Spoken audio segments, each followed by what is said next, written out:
Bienvenue sur notre chaîne YouTube. Ici, nous décortiquons l'actualité, débattons des sujets politiques brûlants et analysons les grandes questions de société. Si vous cherchez un espace où les idées s'affrontent et où l'information est au cœur des discussions, vous êtes au bon endroit. Ne manquez rien. Abonnez-vous et activez la cloche pour recevoir toutes nos analyses, débats et interviews dès leur sortie. Ensemble, enrichissons le débat et façonnons l'avenir. Merci d'être avec nous et n'oubliez pas de partager vos réflexions dans les commentaires. À très bientôt. La dernière interview que Trimois a donnée à un média et qui fait couler beaucoup d'encre et de salive. Je vais placer quelques mots sur cette sortie de Trimois et voilà. Et donc, vous savez, toutes les dictatures ont pratiquement leur propagandiste, leur Joseph Goebbels. Vous savez, pour rafraîchir la mémoire à ceux qui ne savent pas qui est Joseph Goebbels, Paul-Joseph Goebbels, c'était le ministre, c'était une éminence grise du régime de Hitler. C'était le ministre de la propagande,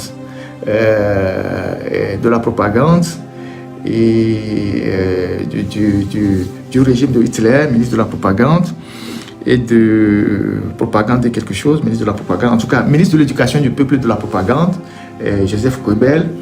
Et à la fin du règne des nazis en 1945, il s'est suicidé aussi. Un mois après le suicide de Hitler, parce que quand Hitler s'est suicidé avec son épouse Eva Braun et leur chien, pour ne pas tomber dans les mains des Alliés, parce que en fait Hitler avec Mussolini et tout leur club là, ils étaient un club, et Hitler avait déjà appris le sort qui avait été réservé à Mussolini. Lorsque Mussolini a été arrêté en Italie, Mussolini a été véritablement massacré, fessé, on l'a trimballé un peu partout.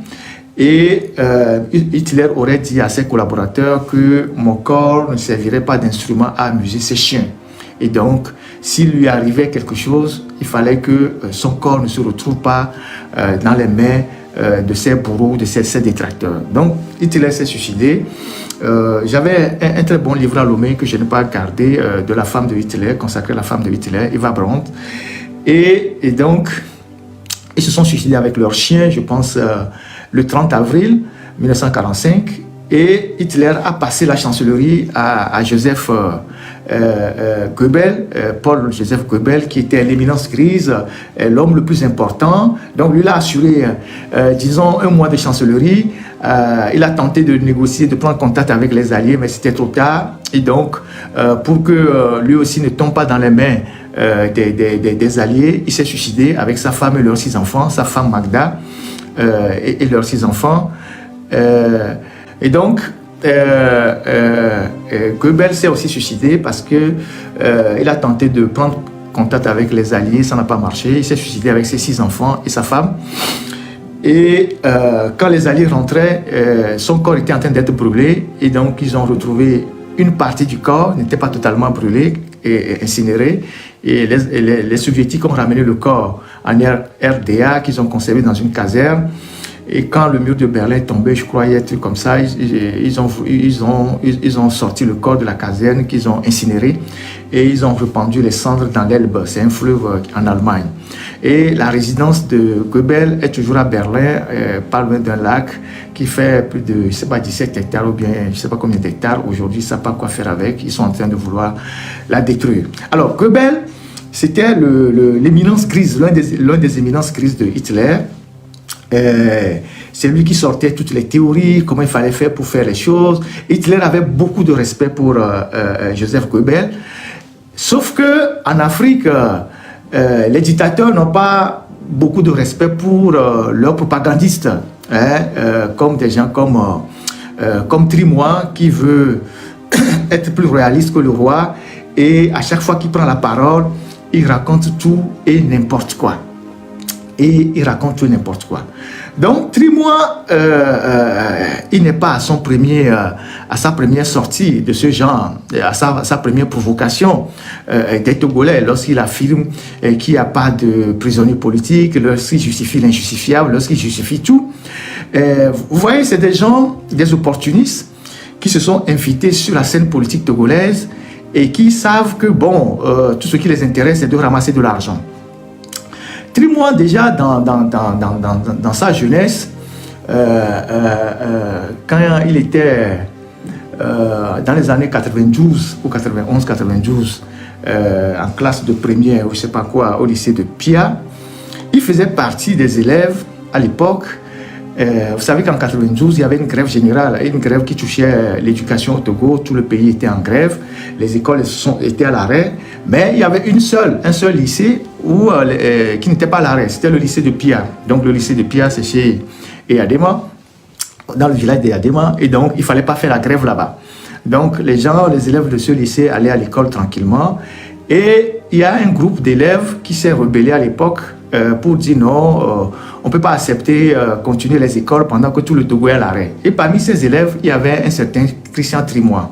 Vous savez que Christian Trimois, son père est pasteur béninois, d'origine béninoise, et sa mère est togolaise. Je vais revenir sur cet aspect tout à l'heure. C'est important ce que je précise. Et donc,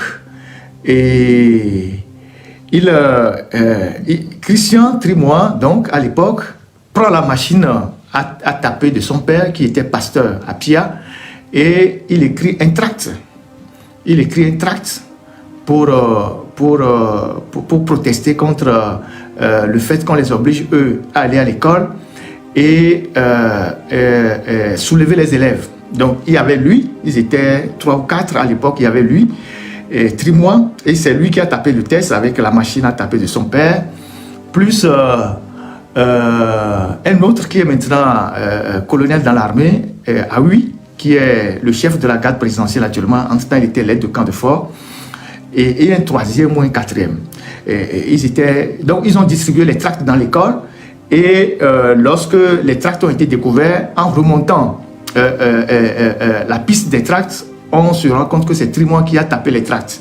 Alors, Ernest Gnassingbé, tout puissant à l'époque, va à Pia les chercher, ce groupe d'élèves-là, Trimois, et les amène au camp Nandja et les passe à tabac. Il les a fessés tellement qu'ils n'arrivaient même pas à s'asseoir. Ça, c'est Trimois, ça. Je vous rappelle tout ça pour que vous voyez, vous ayez une idée du parcours de l'homme et ce qu'il est devenu en fait aujourd'hui. Donc, je vais rappeler quelques faits. Donc, et Ernest les a passés à tabac, les a fessés sérieusement, et Trimois et ses amis n'arrivaient même pas à s'asseoir. Après, vous savez que les parents de Trimois, parce que quand Trimois dit des choses, et il dit des choses d'une certaine gravité, alors que parce que si vous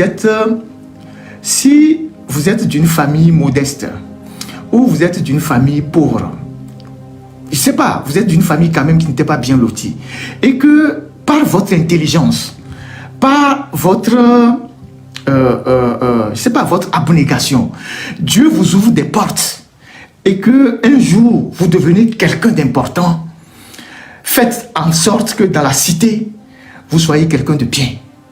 Faites en sorte que dans le pays où vous soyez quelqu'un qui autour de vous fasse du bien. Trimois a eu un parcours très difficile. Parce que, évidemment, un pasteur, son père était pasteur, sa mère était pasteur de l'église évangélique, ça ne payait pas grand-chose. Hein. Pasteur de l'église évangélique à l'époque, ça ne payait pas grand-chose. Et donc, quand vous êtes issu d'une famille de ce genre, mais que vous êtes doté d'une intelligence et que vous avez réussi vos études, vous ne vous mettez pas au service du mal contre les autres. C'est ce qui est important dans le message que je veux délivrer. Parce qu'on ne peut pas comprendre qu'un enfant dont le père et la mère ont été des pasteurs, donc qui a été élevé dans un milieu religieux, avec une certaine rigueur, se comporte comme ce qu'il fait là, dans la République. Tantôt, c'est lui qui dit aux gens, si vous voulez le pouvoir, allez chercher les armes. Tantôt, c'est lui qui dit aux gens, oui, il n'y a pas de prisonniers politiques au Togo. Tantôt, c'est lui qui dit aux gens. C'est lui, à chaque fois qu'il ouvre sa bouche, il doit blesser les gens. Alors que c'est quelqu'un qui est issu d'un milieu où il devait normalement être un modèle d'éducation. Parce que son père et sa mère étaient des pasteurs. Ne serait-ce que par la crainte de Dieu, il devait s'abstenir de justifier certaines choses. Mais vous constatez que il n'a pas. C'est-à-dire que vous constatez vous-même. Moi, je ne veux pas tirer les conclusions. Vous-même, vous constatez de quel individu il est.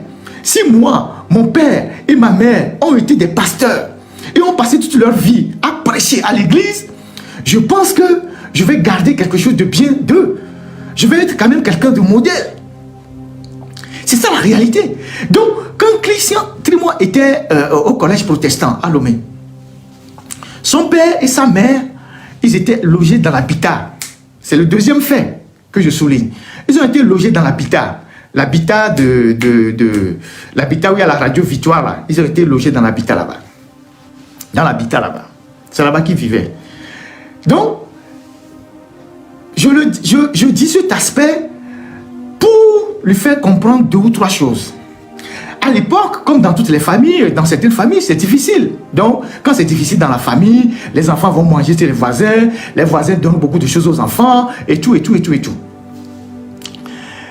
Aujourd'hui, Christian Trimois dit que il n'y a pas de prisonniers politiques au Togo. Demandez à Christian Trimois s'il connaît Madame Françoise Agba. Madame Françoise Agba, c'est-à-dire la femme de Bertin Agba, qui est actuellement en prison, sans aucune raison. Est-ce qu'il connaît la femme de Bertin Agba, qui est aujourd'hui en prison, sans aucune raison?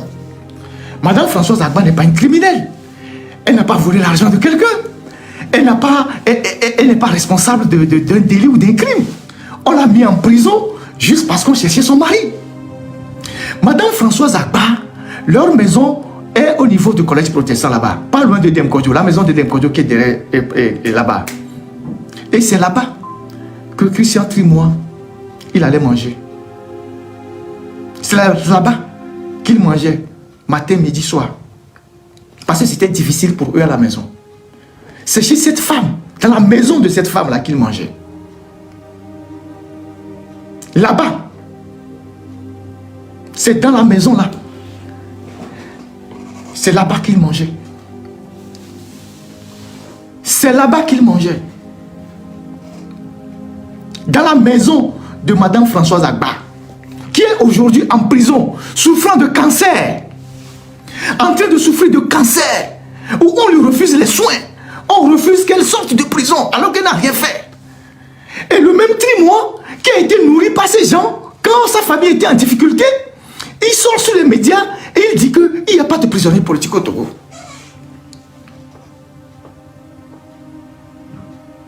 Il dit qu'il n'y a pas de prisonniers politiques au Togo. Cette femme, cette pauvre femme, qui dans sa maison, on préparait, et Christian Trimois venait manger, parce que c'était difficile pour eux à la maison. Aujourd'hui, Dieu a fait que Trimois, il est devenu quelqu'un. C'est une grâce qu'il soit devenu quelqu'un. Quand un enfant issu d'une famille pauvre, de par son intelligence, il devient quelqu'un, il doit être peut-être un modèle pour la société. Dieu a fait qu'il est devenu quelqu'un. C'est une grâce. Mais le même Trimois, il ne se fusque pas. Il n'est pas scandalisé que Madame Agba Bertin, qui n'a rien fait, les gens chez qui il allait manger quand il était encore jeune au collège ou au lycée, il vient dire aujourd'hui qu'il n'y a pas de prisonniers politiques au Togo. Vous imaginez? Vous imaginez ça? Ne serait-ce que en se rappelant seulement de Madame Agba qui est en prison aujourd'hui. Et par rapport à tout ce que cette famille lui a fait, quand lui, il cherchait à manger, il devait même s'abstenir de prononcer cette phrase-là. Il devait s'abstenir de prononcer cette phrase-là dans cette interview. Il devait s'abstenir de prononcer cette phrase. En se rappelant juste que cette dame et sa famille, quand ça n'allait pas bien chez eux en famille, c'est chez lui, chez elle qu'ils allaient manger.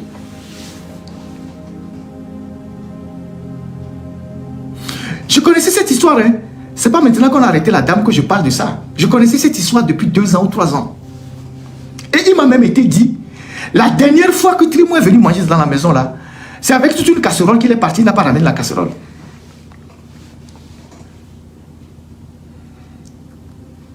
Il n'a pas ramené la casserole. Et vous voyez des individus comme ça qui viennent gaillardement se pointer à la télévision parce qu'aujourd'hui, ils ont le pouvoir pour dire, pour cracher sur ceux qui hier les ont aidés. C'est quelle dignité? Il a quelle dignité lui? Quelle dignité il a? Lui, fils de pasteur, qui justifie le mal dans la société. Il a quoi? C'est le même Trimois. Vous savez très bien que quand Trimois, ils ont fini Poitiers et cherchaient à se faire enrôler par le régime togolais, ceux qui font attention, ils vont constater que quand Trimois est revenu et qu'il a commencé par être sur les médias, c'est lui qui a amené cette histoire de élection à la proportionnelle. C'est lui qui est venu convaincre le régime que les élections législatives à 2 tours ne sont pas en faveur du régime. Le régime ne peut pas gagner des élections législatives à 2 tours. Donc il faut supprimer les élections à 2 tours et instaurer la proportionnelle. Vous vous rappelez qu'en 2007, Trimois était sur tous les médias pour expliquer les bienfaits de l'élection proportionnelle, du scrutin proportionnel. Et il a convaincu le régime de supprimer l'élection législative à 2 tours et d'instaurer la proportionnelle. C'est comme ça qu'il a commencé. Quand je vous parle de Goebbels, c'est pour vous dire comment il évolue dans le système. C'est comme ça qu'il a commencé par évoluer dans le système. Donc, il met son intelligence au service du mal, et tout. Et donc, il était tout feu, tout flamme, il était sur tous les médias, il expliquait, comme c'est lui, seul qui a fait de grandes études au Togo, c'est lui qui a, le seul au Togo qui a eu un doctorat, qui parle mieux français, qui comprend le droit, donc il était sur toutes les chaînes pour expliquer. Et tout le monde était émerveillé, il dit, ah, il y a un jeune qui est rentré, très bon. Donc, il a aidé le régime, ils ont supprimé l'élection à 2 tours pour instaurer la proportionnelle. C'est ça. Ensuite, le même Trimois, j'évolue, et je vais conclure, vous allez voir comment je vais conclure, j'évolue. Le même Trimois, comme dans le système RPT Unir, ils baignent dans l'immoralité, ils sont tous dans l'immoralité, chacun essaye de faire ce qu'il a envie de faire, tout ça. C'est le même Trimois qui a été frappé par les militaires à Lomé. Vous avez appris cette histoire, non? Qu'il était sorti ou bien qu'il a été frappé par les militaires parce que il tournait autour d'une femme de la République. Et qu'on est venu dans la maison, on l'a frappé et puis on a jeté ses affaires par dehors, lui-même par le mur avec ses valises. Vous avez appris cette histoire?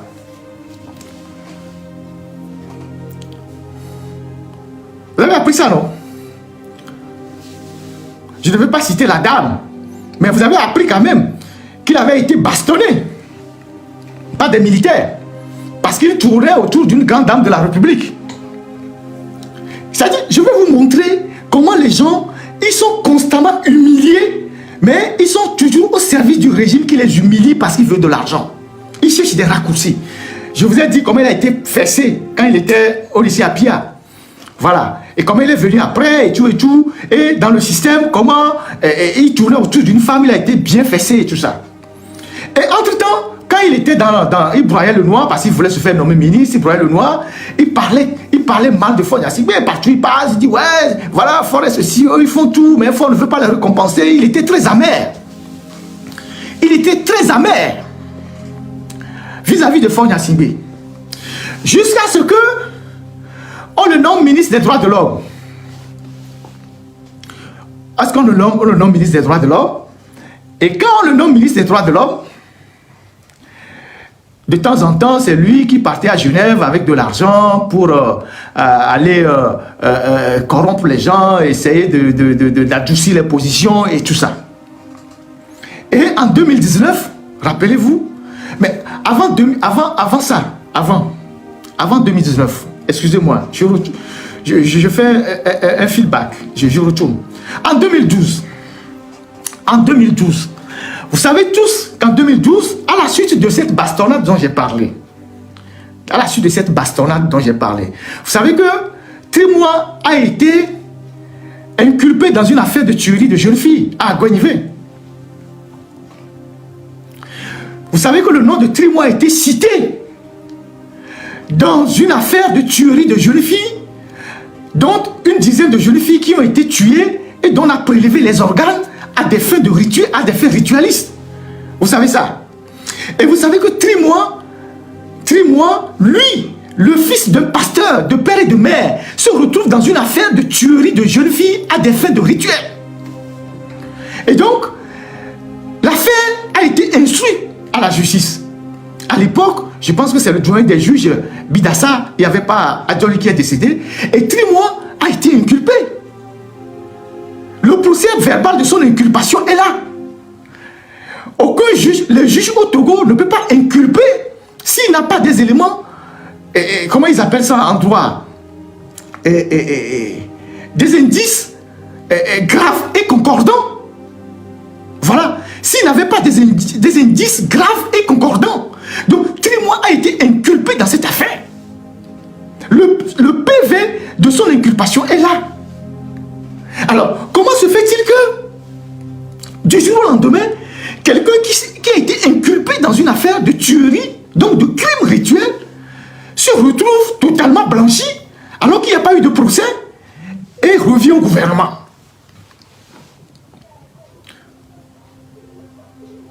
Comment se fait-il? Les juges même n'en revenaient pas. Lorsque Trimois a été inculpé, son avocat de l'époque avait tellement paniqué. C'est une dame, elle avait tellement paniqué qu'elle avait commencé par alerter les organisations de droits de l'homme qu'on veut envoyer son client en prison. Il a été inculpé dans cette affaire de tuerie qu'il faudra tôt ou tard élucider.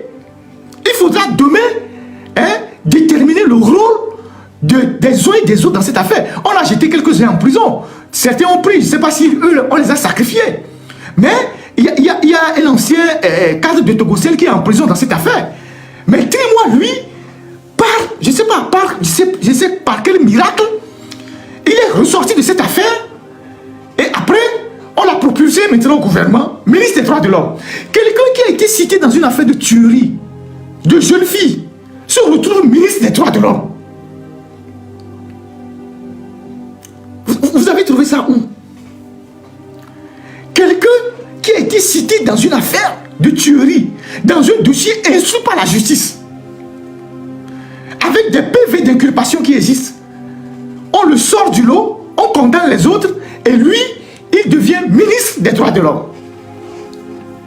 Et quand Faure ne veut pas lui donner un grand poste, parce que Faure sait que c'est des petits qui instrumentalisent, c'est des gens sans caractère, c'est des gens dont il tient des dossiers, dont il peut les instrumentaliser, puisque la dictature c'est comme ça. On tient tes dossiers et puis on t'utilise pour faire le sale boulot. Donc, on le bombarde du ministre des droits de l'homme. Et quand il était au ministère des droits de l'homme, tout ce qu'il a eu à faire, c'est de rétrécir les espaces de liberté, d'écrire des textes pour rétrécir les espaces de liberté. C'est Trimois et Ayoadan qui ont écrit les derniers textes de la HAC, qui ont dépouillé la HAC de ses prérogatives et qui permet à la justice d'envoyer des journalistes en prison. C'est Trimois et Ayoadan qui ont écrit ça.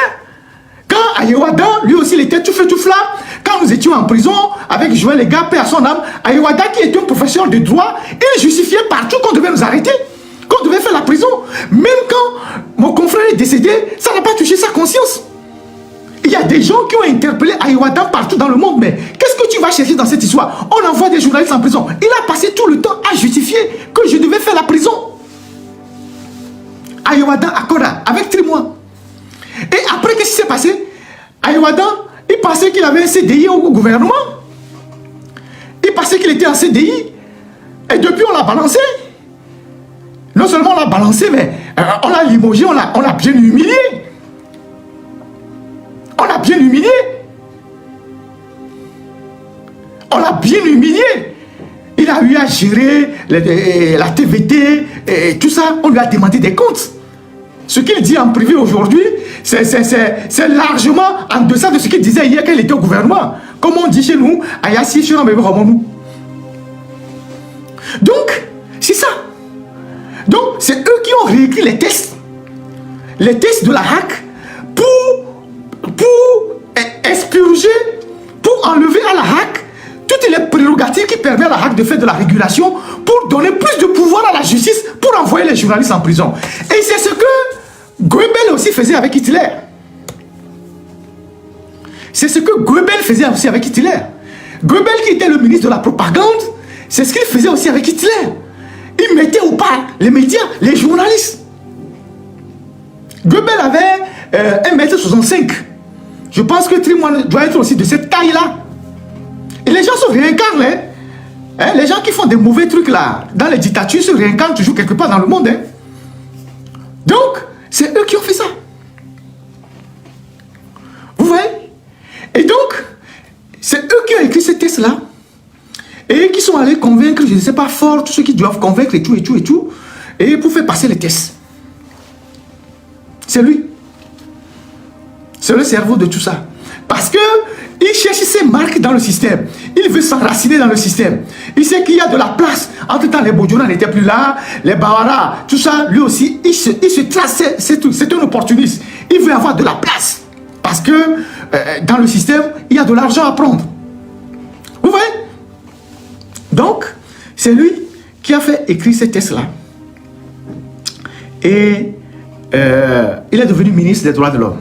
Donc, de temps en temps, comme il a le verbe, il a les réseaux, c'est lui qu'on avait à Genève, quand il y a les évaluations périodiques universelles, c'est lui, il a le verbe facile, il va là-bas, il fait des discours, il fait des trucs et tout, et tout, et tout, et il essaie de convaincre les Blancs. Bon, ce qu'on peut amadouer, il y a de l'argent et tout ça. En 2019, Trimouan s'apprêtait à partir à Genève pour la conférence des EPU. Et il avait de l'argent. On lui avait donné de l'argent, je pense de l'argent de mission et puis de l'argent à distribuer là-bas à Genève. Et il avait de l'argent chez lui à la maison.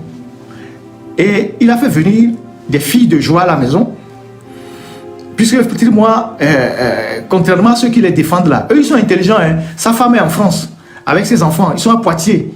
Et il a la nationalité française, il s'en fout de vous. Il a acheté un appartement là-bas à Poitiers. Il est à Lomé avec des maîtresses. Quand ils gagnent de l'argent à Lomé, ils achètent, ils envoient pour leurs femmes et leurs enfants. Ils achètent des terrains à Lomé au nom de leurs femmes. Ils s'en foutent que le Togo brûle ou pas. Ils se font du beurre sur le dos des Togolais. C'est des gens qui disent que le Togo se porte mieux. Mais leurs femmes et leurs enfants sont en France. C'est les gens qui disent que, je pense qu'il y a encore quelques jours, il était à Poitiers. Les gens l'ont vu à Poitiers. Donc, de temps en temps, chaque 2 ou 3 semaines, chaque 3 mois, hein, ils prennent les vacances, ils viennent en France. Voilà, leurs enfants sont au frais en France. Et ils disent que le Togo va mieux, que le Togo c'est l'un des meilleurs pays. Le Togo est bien gouverné, mais leurs enfants ne vivent pas dans le pays, leurs femmes non plus. Ils ont la nationalité française, ils ont acheté des appartements en France. C'est ça, Trimouan.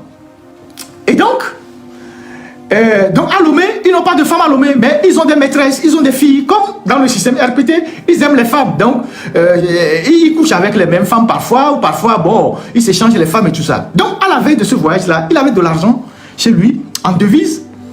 Et les filles qu'il a amenées pour une petite soirée, tout ça, sont reparties en vidant une partie de l'argent. Les filles ont pris l'argent. C'était de l'argent qui devait partir en mission avec. Les filles ont pris de l'argent. Et donc, cette affaire a été relayée par la presse. Qu'on a volé de l'argent au domicile de Trimouan, de l'argent en devise, beaucoup d'argent. Et on sait comment il s'est battu pour que l'affaire là soit étouffée. Il a refusé toute enquête de la police, parce qu'il sait que si la police arrive, on fait une enquête réglementaire, on saura que les filles qui sont venues, qui ont volé l'argent, étaient des filles de joie. C'est dans cette immoralité-là qu'ils baignent au Togo, pratiquement eux tous. Ils ont mis leurs femmes à l'abri, et donc à Lomé, bon, ils se font de l'argent, le soir, on tire un coup, voilà, on fait des partous avec les filles et tout ça. Donc c'est normal que lui vienne dire que tout va bien au Togo, tout va bien pour lui. Tout va bien pour lui. Donc, il y a eu ce scandale-là de l'argent qu'on a volé chez lui. Et Et c'est lui, également Trimois, qui se plaignait que le ministère des droits de l'homme, il n'avait pas un gros budget, il n'avait pas grand-chose. Il est le ministère le plus pauvre du gouvernement, genre le ministère le mal loti, il n'avait pas beaucoup d'argent, alors que c'est lui qui défend le régime, c'est lui qu'on envoie partout, c'est lui qui est sur tous les fronts, et tout ça. Et donc, il allait voir le ministre des Finances de l'époque, d'alors, pour lui dire, il faut me trouver de l'argent parce que, bon, voilà, moi, je me défonce, je suis au front, je suis partout, mais je n'ai pas grand-chose, et moi, je souffre, il faut m'aider. Le ministre qui était sur le point d'accorder un marché de forage à une entreprise béninoise, un grand marché, a demandé à l'entrepreneur, cet entrepreneur béninois, de faire de la surfacturation. C'était des forages qu'on devait faire sur l'ensemble du territoire, d'augmenter le budget, de faire de la surfacturation. Et l'entrepreneur a fait de la surfacturation sur le projet à hauteur de 300 et quelques millions. Et quand on a payé, ils ont pris la commission, la surfacturation, et le ministre a donné ça à Trimois, au moins 300 millions, cash. Vous voyez comment les gens se font le sou sur le dos des Togolais.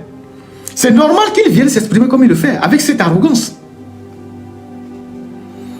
Donc, ils ont demandé à l'entrepreneur, à l'entreprise béninoise qui avait eu ce marché de forage, d'augmenter le budget. Et quand ils ont augmenté le budget, ils ont pris les 300 millions, ils lui ont donné. Cash. C'est ça. Celui qui nous donne des leçons. C'est ça. Trimois, c'est également le gars qui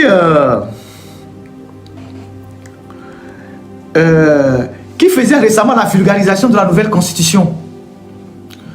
Quand le gouvernement était hémiplégique, il n'y avait pas de gouvernement, vous avez vu que c'est Trimois qui était très actif parce qu'il a été nommé secrétaire général du gouvernement, donc il bloquait ses collègues dans le gouvernement, il ne voulait pas que les gens aillent au bout de leur prérogative. Il a sorti des directives, soi-disant, dans les ministères, c'est les secrétaires généraux qui doivent désormais faire les activités, les ministres sont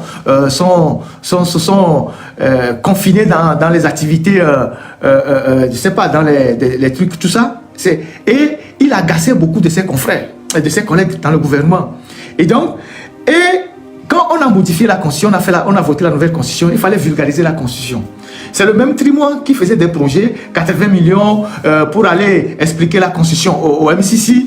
Ils ont pris cet argent au ministère des Finances, ils se sont partagés. Après, la mission qui est partie en Inde, là, vous avez vu, il y avait une mission des députés, tout ça, avec des ministres qui sont partis en Inde. C'est lui qui a géré tout ça. Et ça lui permettait de glaner de l'argent à gauche et à droite. Parce qu'ils veulent prendre de l'argent au maximum. Beaucoup d'argent au maximum.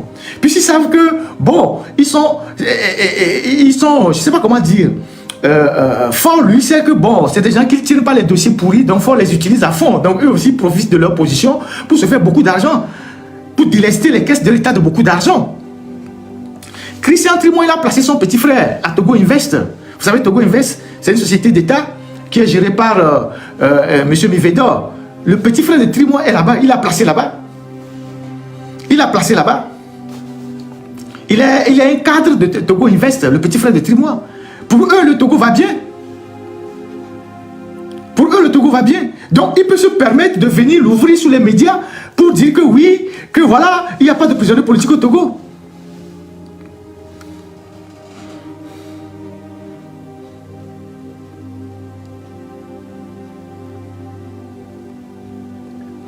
Donc, en conclusion, je vais conclure la page de Christian Trimois. Et vous allez bien écouter ma conclusion.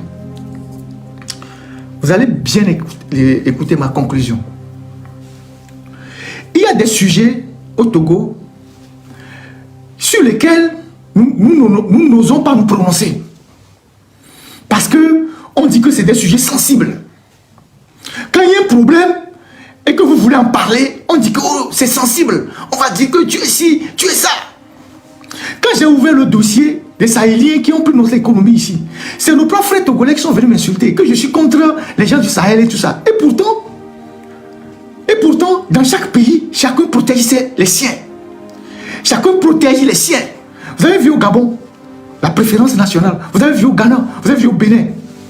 Il n'y a que nous, les Togolais, qui avons ouvert notre pays. Vous avez vu ce que les Ivoiriens sont en train de faire avec les Libanais. Il n'y a que chez nous, où quand tu poses un problème, on dit non, pourquoi tu en parles? C'est sensible, c'est ci, c'est ça. Le Togo, c'est Dieu qui nous l'a donné. Et les peuples qui sont sur le territoire togolais sont issus aussi des mouvements de migration dans la sous-région. Donc, le Togo est une bande de terre qui, du sud jusqu'au nord, charrie plusieurs communautés. Je ne veux pas parler le mot ethnie. De telle sorte que, à un moment donné, on a des gens qui se retrouvent dans 2 ou 3 pays. Comprenez-moi très bien. On a des évêques qui sont au Ghana, qui sont au Togo, qui sont au Bénin. On a des gains qui sont au Togo, qui sont au Ghana, qui sont au Bénin. On a des fonds qui sont au Togo, qui sont au Bénin. On a des adjas qui sont au Togo, qui sont au Bénin. On a des thèmes qui sont au Togo, qui sont au Bénin, qui sont un peu au Ghana. On a des bassards jusqu'au nord du Togo. On a les ethnies comme ça. Il se fait que dans ce peuplement de notre pays, et comme nous n'arrivons pas à bien maîtriser nos territoires, il y a des gens qui se retrouvent dans 2 pays à la fois. Et qui parfois ne manifestent pas le patriotisme qu'ils doivent manifester si c'est vraiment leur pays. Ce débat, la personne n'ose l'ouvrir. Le président Séfor Soglo avait une mère togolaise. Est-ce que vous le savez? Le président Séfor Soglo avait une mère togolaise. À Kosso. Il a fait ses études au Togo. Il a fait ses études au Togo. Il a fait le collège Saint-Joseph. Mais quand il est devenu un homme mature, il est parti dans son pays faire la politique.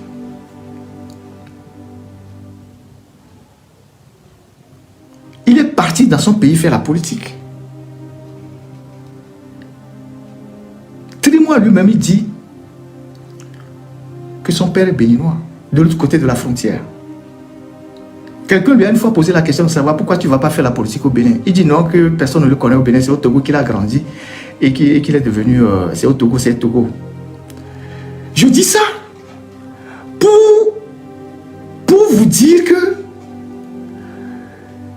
c'est un phénomène qu'on trouve résiduel, mais qui a son côté nuisance de notre pays.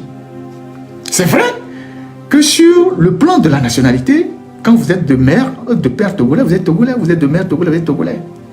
Mais, vous savez qu'il y a des pays qui n'acceptent pas la double nationalité. À juste, ils ont des raisons. Il y a des raisons pour lesquelles il y a des pays qui n'acceptent pas la double nationalité. Vous prenez le gouvernement togolais là, vous avez plein de gens dedans qui ne sont que togolais par leur mère. Vous prenez le gouvernement togolais là, le gouvernement là, vous avez plein de gens qui sont dedans qui ne sont togolais que par leur mère. Adjourouvi, Isaac Tchakwe, Trimois, il y a bien d'autres. Ces gens, à un moment donné de leur vie, ils n'ont rien à foutre du Togo. Le Togo pour eux, c'est comme un territoire où ils viennent s'épanouir. Et puis après, bon, demain ils peuvent aller ailleurs. Ils s'en foutent. Ils s'en foutent. Que le Togo soit développé, que le Togo soit un pays moderne, que le Togo évolue, ce n'est pas leur problème. Ce sont ces gens-là qui justifient tout et n'importe quoi dans notre pays. Ce sont ces gens-là qui justifient tout et n'importe quoi dans notre pays. Parce que les Nassibés les connaissent et les utilisent. Vous avez vu les dégâts que nos voisins de l'Est ont fait au Gabon? Quand Ali Bongo est tombé, vous avez vu les dégâts qu'ils ont fait là-bas? Au point qu'aujourd'hui, les Gabonais votent des lois pour décider que nous voulons la préférence nationale. Il y a des gens qui ont été des hommes politiques au Togo, qui ont volé beaucoup d'argent investi dans leur pays d'origine. Dites-moi où est-ce que Barry Moussa Barké a une fois investi dans une usine au Togo? Dites-moi quelle entreprise Barry Moussa Barké a une fois créée au Togo? Vous avez vu ça? Et pourtant, les mauvaises langues disent qu'il a investi en Guinée partout. C'est un débat que nous devons ouvrir. Quand le général Tidjani, paix à son âme, a commis les pires atrocités en étant dans l'hélicoptère, ils ont tiré sur les gens à Néron. À Néron qui a abrité son père. Quand ils ont tiré sur les gens, ils ont massacré les gens. Quand Tidjani est décédé, c'était quoi ses dernières volontés, Tidjani? Il a dit qu'on aille l'enterrer au Nigeria, au village de son père.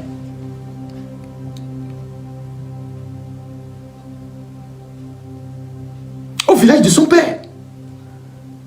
Ça ne vous a pas fait tic dans la tête? Quand Tidjani, qui a semé la zizanie au Togo, ils ont massacré les gens. Quand il est mort, il a demandé dans ses volontés qu'on aille l'enterrer au village de son père, au Nigeria. Ça ne vous a pas fait tic dans la tête? Ça ne vous a pas fait tic dans la tête? C'est un débat que nous devons ouvrir.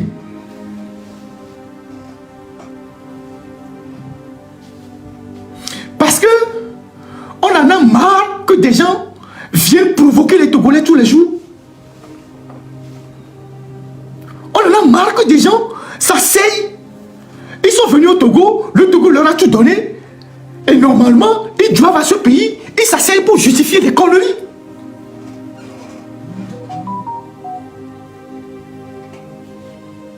C'est une réalité. Il faut mettre les pieds dans les plats. Les évêques qui sont du Ghana ne sont pas togolais. Vous êtes d'accord avec moi? Les évêques qui sont au Ghana ne sont pas togolais. Les Kokomba qui sont au Ghana ne sont pas togolais. Ils sont Kokomba, ils ont leur frère au Togo, mais ils ne sont pas togolais. Ils ne sont pas togolais. Les fonds togolais qu'on trouve dans la zone de Dacha, tout ça, ils sont des fonds du Togo. On les appelle les Kotafons ou les maïs, tout ça, mais ils ne sont pas béninois, ils sont togolais. De par le document qu'ils tiennent. Les Moussi qui sont à la frontière Togo-Burkina, ceux qui ont la nationalité togolaise ne sont pas burkinabés.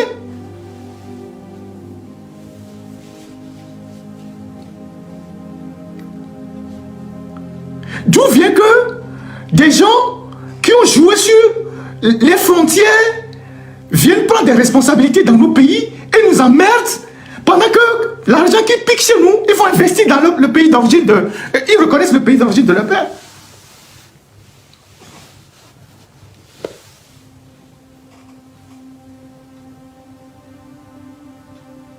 Ce débat-là, il faut qu'on l'ouvre.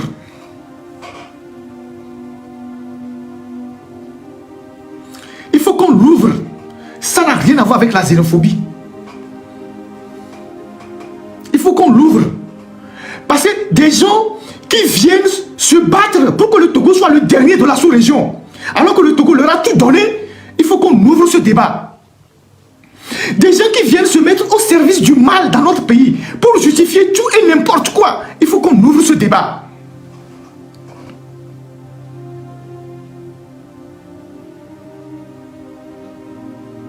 Il y a des Béninois qui sont venus se mêler de la politique togolaise, même nous insulter, prendre des positions. Après, ils sont repartis au Bénin tranquillement. Qui a dit quoi? Qui a trouvé que c'était scandaleux? Il faut qu'on ouvre ce débat. C'est la conclusion à laquelle je veux arriver à partir de l'affaire Trimois.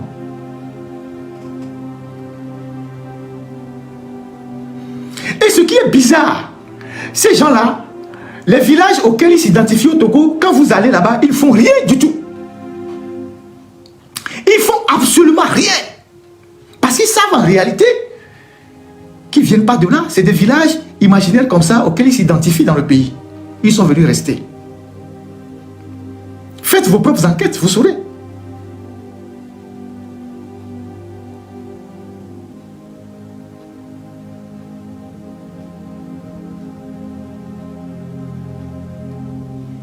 je le dis, je ne le suis pas contre une communauté. L'histoire de notre pays a été façonnée par toutes les communautés. Qu'elles viennent de l'Est, de l'Ouest, du Sud, du Nord, l'histoire de notre pays a été façonnée par toutes les communautés. Moi, j'ai fait des études d'histoire, donc je suis bien placé pour comprendre ça. J'ai fait l'histoire du peuplement du Togo. Je sais de quoi je parle. Donc, l'histoire a été fomentée par tous les Togolais. Moi, j'ai des cousines, je fais l'arbre généalogique de ma famille, je fais une enquête assez profonde de ma famille. J'ai des frères qui sont au Ghana, qui s'appellent Haïti, j'ai des cousines qui sont au Bénin, mais qui n'ont rien à voir avec le Togo.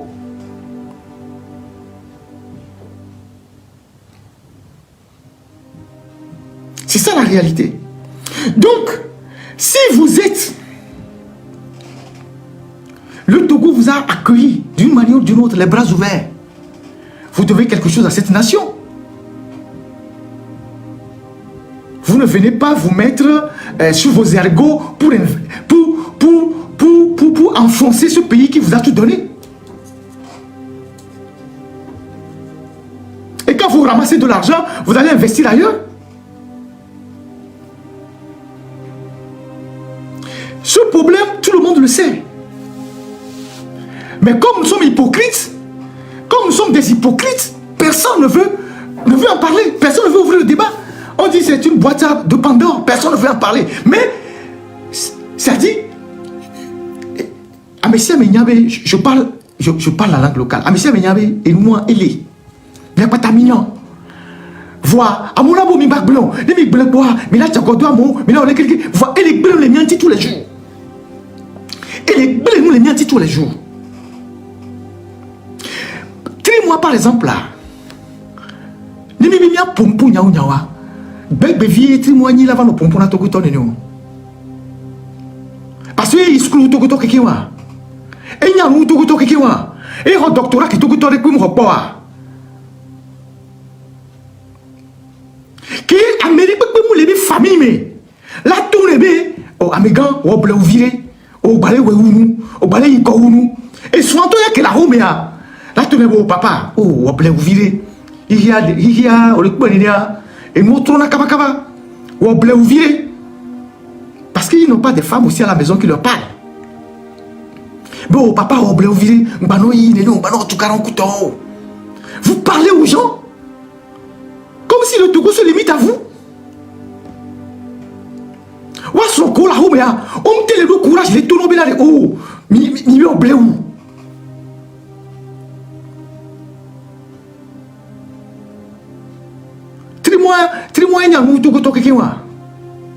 Il est là-bas notre télévision, mais quand on joue Tokutoa, à notre prisonnier politique, mais Togo. Omolu, c'est qui? Omolu, c'est pas un prisonnier politique? Matianga Singbe, c'est pas un prisonnier politique? Omolu, il a volé une chèvre au marché? Omolu a volé une chèvre au marché? Les jeunes de Tigre Révolution, ils sont allés voler du ciment sur le chantier de quelqu'un? Matianga Singbe, le commandant Ati, tout ça, ils sont allés voler les terrains de quelqu'un? Quelle est la définition que Trimois donne de prisonnier politique? C'est quoi un prisonnier politique? Lui qui est juriste là, c'est quoi il définit par prisonnier politique?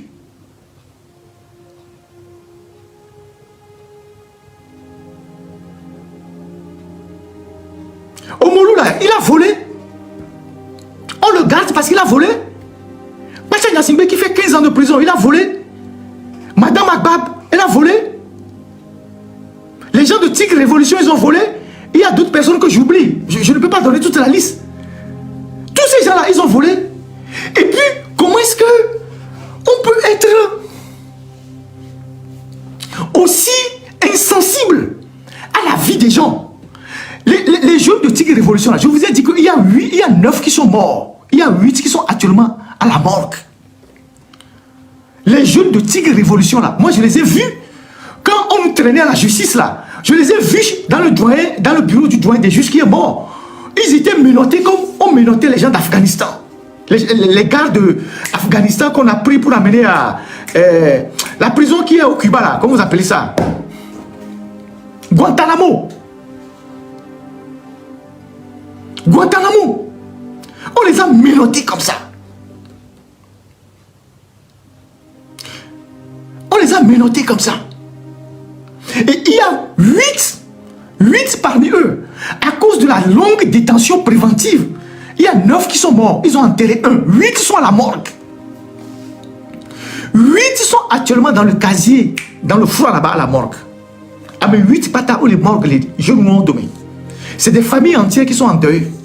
Et vous avez un gars qui vient à la télévision, qui l'ouvre pour venir dire qu'il n'y a pas de prisonniers politiques au Togo et que tu vas bien au Togo.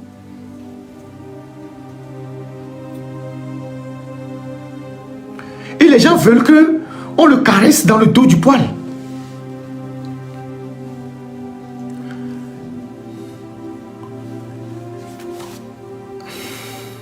Christian Trimois, il faut penser à demain. Parce que demain là, c'est là. Il faut penser à demain. Parce que demain là, c'est là. Je ne te souhaite pas quelque chose de mal. Mais ce que vous êtes en train de faire là, il faut penser à demain. Vos femmes qui sont là aussi, qui ne vous rappellent pas à l'ordre là, parce qu'elles aussi elles profitent de l'argent que vous volez là. Il faut penser à demain. Ne pensez pas que c'est parce que vous avez des appartements en Occident, des appartements, les nationalités, que vous allez vous en tirer facilement comme ça. Si vous ne continuez pas à piétiner les Togolais, vous ne continuez pas à justifier les crimes, toutes vos paroles vous seront opposées. Au moment venu, tu es juriste, tu sais de quoi je parle. Continue seulement. Comme il n'y a personne, il n'y a pas de sage dans vos familles. Mais quand vous voyez comme les familles maintenant, ne va au niveau de la boa, les cas de bleu, mais quand baum colon. Avec les peuples morts, les bénos. Pasteur Bevioni, ou bleu au viré, baroton bebledio. Quand les peuples n'y avait pour me mettre pour nous. Et nous le dit à pour promotion, les formes, on la va télévision, mais quand on vit bien en blanc. Nous dit. Je vous dis que les plats, et non, on tient des familles. Ce n'est pas les enfants là, je vous dis que les plats, les couteaux, et non, on tient des familles. Peut-être à Bénin, et on le non.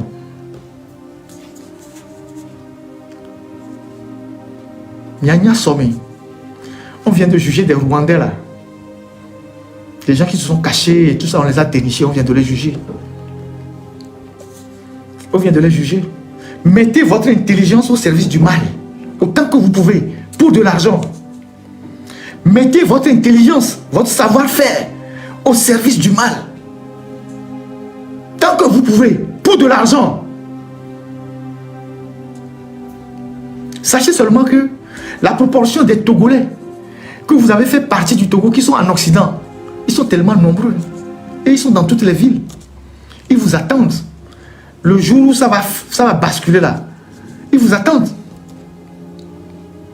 La proportion des Togolais qui sont partis à l'extérieur et qui souffrent dans leur chair, qui ne peuvent pas rentrer.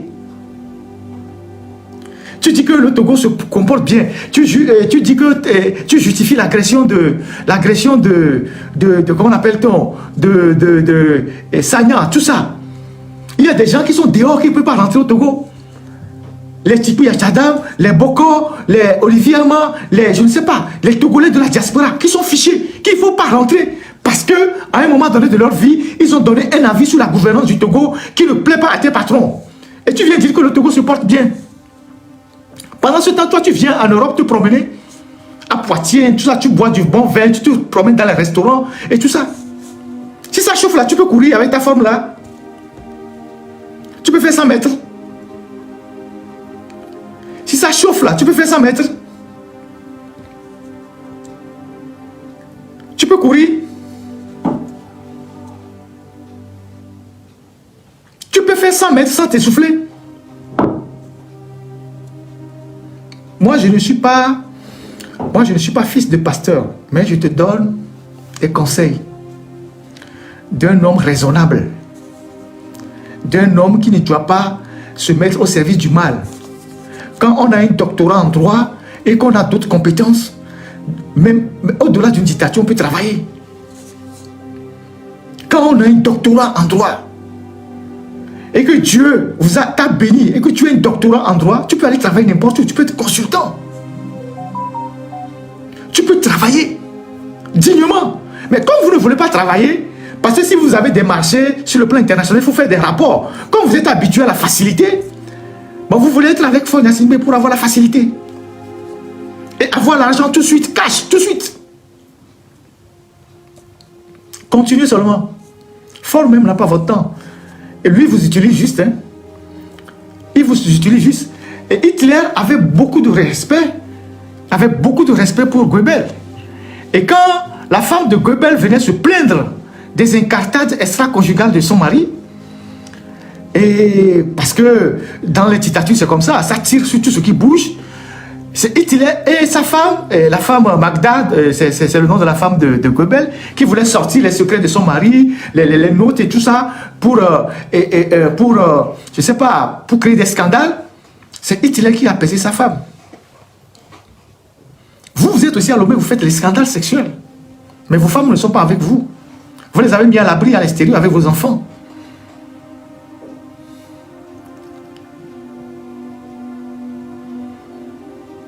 Il y a ce qu'on appelle le temps. Il y a ce qu'on appelle le temps. C'est un élément redoutable de notre existence. C'est un facteur redoutable de notre existence, le temps. Le temps. Faure a fait 20 ans au pouvoir. Il n'a pas vu les 20 années passer. Hein. Il les a vus comme 20 mois. Il a fait 20 ans au pouvoir. Il s'est rendu compte que les 20 ans sont passés si vite. Vous êtes très jeune pour vous livrer à ce que vous êtes en train de faire. Vous êtes trop jeune pour vous livrer à ce que vous êtes en train de faire. Pendant que des Togolais souffrent dans leur chair, les gens sont en prison en train de mourir, les gens souffrent de cancer, ils sont en prison. Pendant que des gens sont en train de mourir en prison.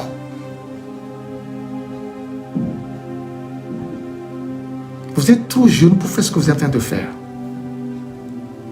C'est un conseil. Prenez-le comme vous voulez. Insultez-moi. C'est mon fou.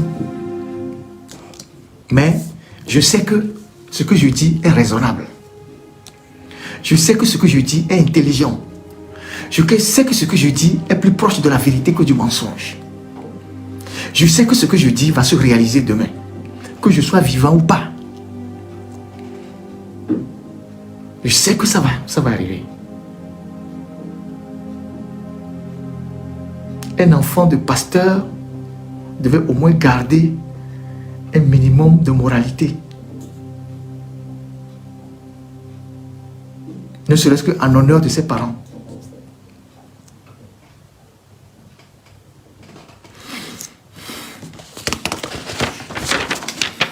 Ça, c'est la réponse que moi, Ferdinand, j'apporte à ta sortie insolente, à ta provocation contre les Togolais, à ta sortie arrogante. L'Américain là-bas, tite là pour na Togotoa, moi au Christian yori, c'est moi yori.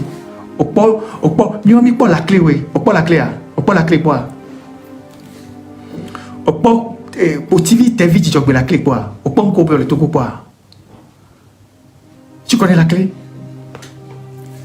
Tu sais ce qu'il a fait au Togo? Tu sais qui il était? Ni la clé au comment si le coupement on va jouer autre jour et nous on va jouer autre jour et TP à molé là pour dire encore écoute toi quel est mieux bientôt miaou ni meko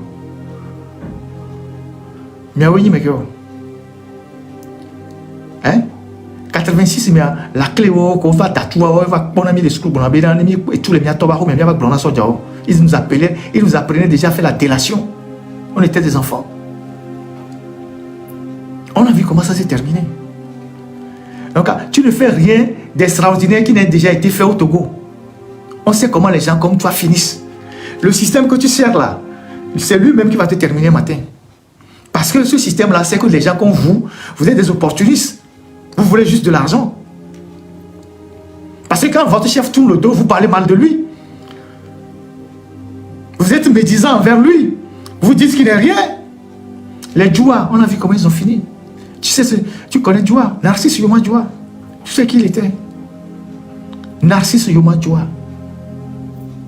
Tu sais qui il était? Il m'a plaît au viré. cher. Il me dit 100 ans. Nous 80 ans, c'est une grâce divine. Nous 80 ans, c'est une grâce divine.